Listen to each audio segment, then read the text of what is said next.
okay? And this is what we're going to talk about here.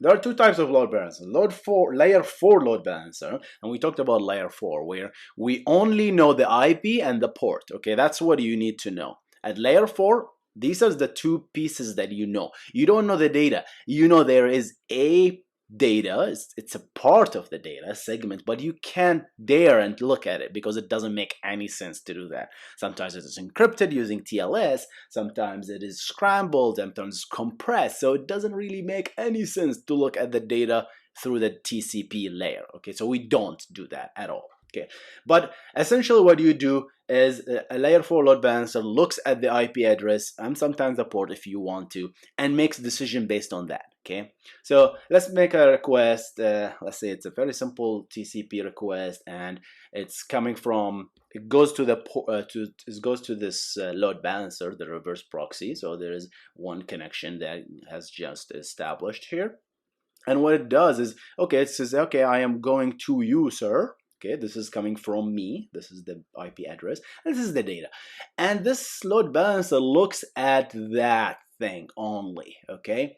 And so, okay, you want to go to me. I know myself as a layer 4 load balancer, so I'm going to look at that. What you really want to go is either this machine or this machine, right? So what it does, it makes certain smart choices based on the algorithm that is defined on the load balancer software.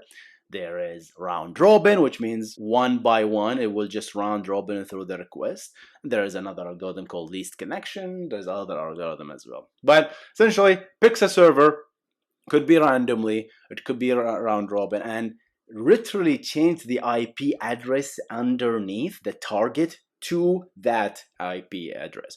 And how it does that, essentially using network address translation, okay? And this is very critical, guys. And what happens here is it keeps a table where, okay, I changed the source from me to 44333, okay? And that's what I did, and it keeps an entry. And we talked about network address translation. I'm going to reference that video there, okay? You go look at it. Essentially, that's what it does. But here's the trick. This is one connection, guys. This is one TCP connection. As far as this guy concerned, nothing happened, okay?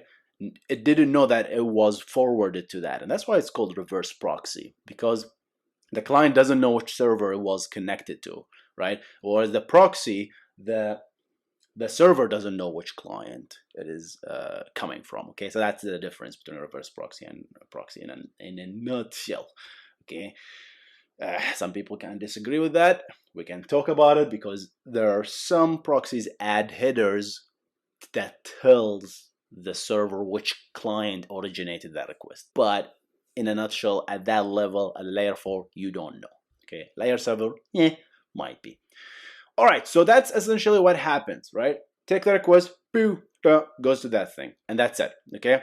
It changed that request, all right? Also change, obviously, where it is coming from. It doesn't leave the 4111 to this because this guy doesn't know how to talk back to the client, okay? It knows how to talk back to the proxy because sometimes it's a different subnet, the whole thing, right? It could be a completely different zone, okay? So you need to really just give it yourself, okay? And layer 4, pros and cons. What's good, what's not good about this, okay? So it looks at the IP, and that's it. It just changed the IP address. So it can look at what? It can look at latency. It checks if the server is up and down, and that's it, right? And it looks like how fast this server is responding and makes a decision based on that. So let's look at the pros here. The pros is it's simpler, right? Because it literally looks at the IP and the port, and it's right there. It doesn't need to look at the data. So it's a very simple load balancing. It's also efficient because we don't need to look at the data. So it's faster, right? Okay. This is debatable, okay, with current technology, but how fast compared to layer 7? But it is faster nonetheless, right? Especially it doesn't need to decrypt and all that stuff. It doesn't look at the data at all. So it looks at the IP and the port. And it is kind of, I added that. I didn't see it anywhere, but I believe it is more secure.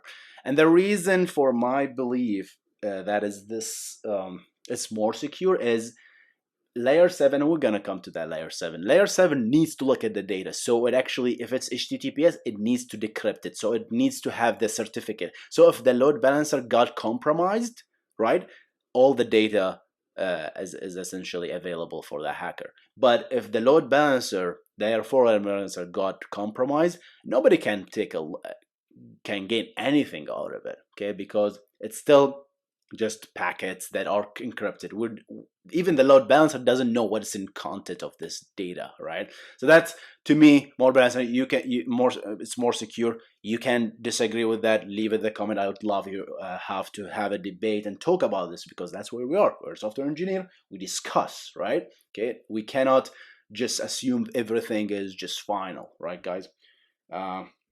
One TCP connection, we talked about that, and it's very critical to know that this is one TCP connection, right? And it's like connecting to your router and eventually to google.com, right? There is one TCP connection between you and Google, but the router routes that TCP connection through multiple routers. But essentially, there is one pipe, not really pipe, circuit, if you will, between the destination and the source, right? It doesn't, the load balancer doesn't terminate the TLS. It says, okay, no, you connect to me, sir. You do not see anyone else, okay? So we kind of forward, this is a one TCP connection, and it's critical. So that's kind of more efficient, right? So one TCP connection. It's list management. And it uses NAT. I don't know if this is a pros or cons, but this kind of statefulness there, right, when you use NAT. Cons, what's bad about this? There's no smart load balancing. So what does that mean? If you can't look at the data, you cannot make smart decisions based on the data. Like, that means you cannot look at the cookies. That means you cannot change anything in the headers if you're using HTTP load balancers. You cannot modify, you cannot rewrite URLs, right? Like, say, okay, if you go to slash, you know, these affiliate links, like, go HusseinNasser.com/NordVPN, right? And if someone goes to that, rewrite the URL to go to some other URL. You cannot do this with a layer 4 load balancer, because you have no idea what the path is. The only thing you know is the IP. You cannot do anything else, okay? So that's a kind of cons, and it's a big cons, right? It's not applicable for microservices. Microservices, essentially, when you go to a specific load balancer, the ingress protocol can use the content to forward to different services based on the path. Like, if you go to, like, Instagram, let's assume Instagram uses microservices. I believe they do. But if you go to a REST endpoint called /pictures, it will take you to a complete service that is dedicated for pictures and media and data and blob storage, right? So it goes to that. It knows how to cache. It knows a lot of things, right? Versus if you go to an endpoint /comments, same load balancer, it takes you to a completely different service, completely different set of service. Another team is managing that service, right? So /comments, for example, is managing the comment. Could be a different database altogether. We talked about microservices, right? Another video. I'm going to reference it here if you guys are interested. Sticky per segment, again, this is something I added, and this is very critical. You don't really need to know that, but to me, I had to think about it really hard about this. That's what she said. And what happens is, when you forward, you make a TCP connection, there is a maximum transmission unit that you can send, like 1500 bytes, right? And if your GET request is, I don't know, a meg, then you need to break that into multiple TCP segments. So it's one packet, multiple segments. But guess what? This load balancer better forward all those segments to the same destination. You cannot forward part of the packet to one server and another part of the segment another server. That will be disaster, right? So you might say, oh, the load balancer take care of this, so why you're adding this? I don't know. I just like to think about details. Sometimes I might be wrong, but it has to be sticky. So sometimes the implementation of the load balancer have to be smart enough to all the segments that belong to a single packet ID, you forward to one server. I don't know why I added it to the cons section, but I just want to mention it. Okay, no caching because I cannot look at that data. I cannot cache it, sir. I cannot do anything, right? How can I cache? Right? Caching is essentially, guys, like if you make a request to Hussein Nasser / index.html and another user, and you made it for some reason, your app made the request again.